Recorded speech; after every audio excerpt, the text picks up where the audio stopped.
kalau ada orang kerasukan setan, susah melahirkan, dibacakan ayat-ayat Al-Quran ke dalam air, ditiupkan, berubah molekul-molekul Al-Quran. Karena mulut yang tak pernah melafazkan ayat-ayat Al-Quran, kal baitil kharib, seperti rumah yang roboh. Kenapa sudah dibacakan ayat kursi jin tak juga lari Pak Ustaz? Karena yang membacanya itu ulahnya 11-12 sama hantu.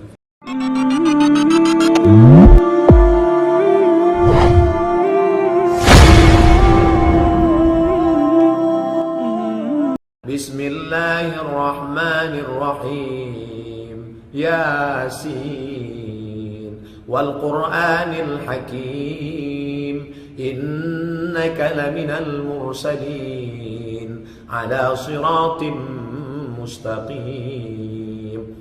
Huwallazi anzala as-sakinata, dialah yang menurunkan ketenangan fi qulubil mu'minin, ke dalam hati orang yang beriman.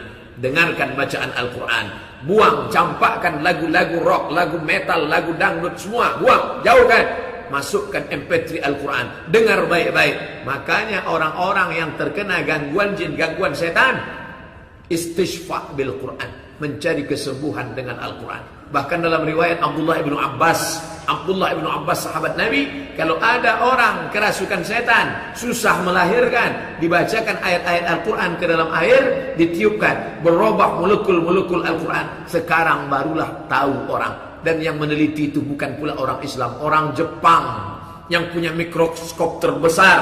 Ternyata air yang belum dibacakan dengan air yang sudah dibacakan ditiupkan, berubah molekul-molekulnya, makin bersih, makin murni, makin suci. Itu yang diminum orang, mendatangkan kesembuhan. Itu dikaji dalam At-Tibbun Nabawi, salah satu cara penyembuhan dengan cara ruqyah syariah, yang akan dibahas pukul 8 ini di Masjid Mutmainnah bersama pakar-pakar dari rumah sakit medisnya. Korelasi antara medis dengan penyembuhan dengan cara Al-Quran. Habba sauda, asal madu, ini adalah bagian cerita tentang madu. Di mana Allah ceritakan? Dalam Al-Quran. Cerita tentang penyembuhan dalam Al-Quran. Kerasukan setan, kenapa setan jin itu mengganggu dia? Karena mulut yang tak pernah melafazkan ayat-ayat Al-Quran.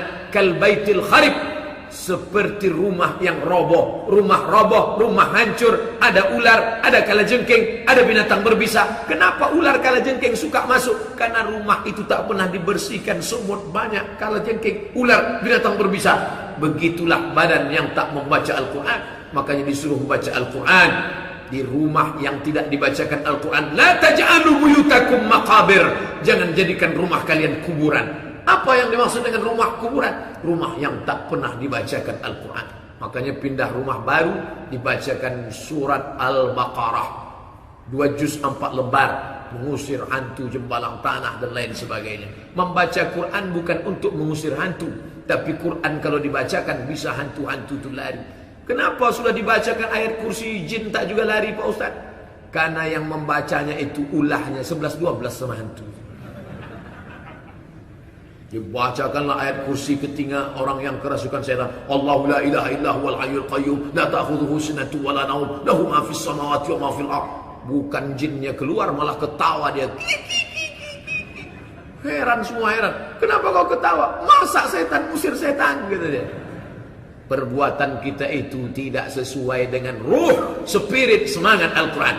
Maka balik ke hadis yang kita kaji. Man qara'a, membaca, wa ta'allama, mengkaji, wa amila, puncak daripada Al-Quran itu adalah mengamalkan isinya. Ada orang bersahabat dengan non-muslim, kawan akrab. Dia bingung, apalah ku kasih untuk kawanku ini ya. Tiba-tiba dia dapat ilham, dibelinya Quran translate bahasa Inggris. Ini hadiah dariku, friend. Datang si kawan tadi, orang bule tadi. Bule itu orang barat. Kalau laki-laki pakle. Dibawanya lah Quran translate bahasa Inggris tadi. Quran terjemah bahasa Inggris yang paling bagus itu 2. Yang pertama Abdullah Yusuf Ali dari India. Yang satu lagi Quran terjemah bahasa Inggris ditulis oleh Pictol Marmadok. Pictol Marmadok itu orang Inggris, kafir. Dia mau cari kelemahan dalam Quran, dikajinya Quran. Akhirnya dia bukan dapat kelemahan, malah menemukan kelebihan Al-Quran. Masuk Islam, berubah namanya menjadi Muhammad Piktol Marmado. Diterjemahkanlah Quran. Habis itu dihadiahkan oleh si muslim tadi kepada si non-muslim. Ini Quran. Sampai dia ke rumah, dibukanya Quran hadiah kawannya tadi, ditakdirkan Allah. Pas yang terbuka itu ayat Iqtarabatis sa'atu wansyaqqal qamar. Hari kiamat sudah dekat, bumi hancur. Insyaqqal qamar, bulan pernah terbelah. Quran yang dibukanya pas ayat bulan pernah terbelah. Dihidupkannya TV pas acara NASA, Badan Antariksa Amerika, yang meneliti ternyata bulan itu bulan dilingkari oleh lembah yang dalamnya hampir sama, mengindikasikan bahwa bulan pernah terbelah dan menyatu kembali. Masuk Islam dia hanya gara-gara satu ayat itu. Iqtarabatis sa'atu wansyaqqal qamar. Hari kiamat sudah mulai mendekat dan bulan ternyata pernah terbelah. Koneksi, korelasi antara ayat yang dia baca dengan acara di televisi. Subhanallah.